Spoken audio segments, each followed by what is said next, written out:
या जन्मदिन का भी जिक्र कैना। कुछ दिन पहले ही एगो और सुपरस्टार का जन्मदिन गुजरल।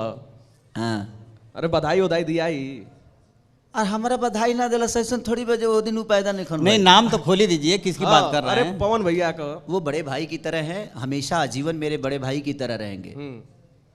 लेकिन एक चीज़ें जो होती है ना, मैं आपको बताता हूँ, हर जगह एक है दायरा है। वो दायरे को मेरे दायरे को वो क्रॉस नहीं कर पाते, उनके दायरे को मैं क्रॉस नहीं कर पाता। लंबा अरसा कुछ चीज़ें है उनके टीम से चाहे मेरे टीम से, कुछ चीज़ें मैं उस बीच में थोड़ा परेशान था, और ना ही मुझे किसी खुशी समझ में आती थी ना ही दुख समझ में, क्योंकि वो मेरा एक अलग था, वो पब्लिकली चीज़ें नहीं है, वो मेरा परिवार फैमिली का था कुछ, तो मैं परेशान था।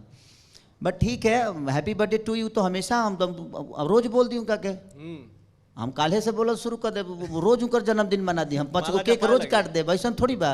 लेकिन नहीं, किसी के बोलने और ना बोलने से चीज़ें ऐसा नहीं कि वो जन्मदिन नहीं हो सकता है।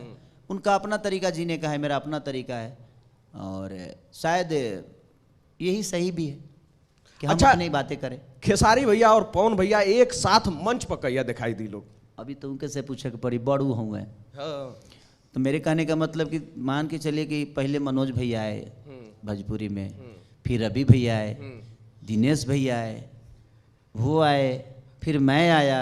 तो मेरे कहने का मतलब कि जब वह ना बताएंगे, जैसे दिनेश भैया बोले उस हिसाब से हम किए, रवि भैया बोले किए, मनोज भैया बोले किए, तो पहले वो बोले जो हाँ कब हम लोग को आना है। तो हमारा में कितना, हमारा कौन अथी करे के भाई, सुपारी सेट पहने के, हम तो कब हाफो पैंट पर निकल जाऊंगा एकदम। हाँ, तो यही बात से एगो सवाल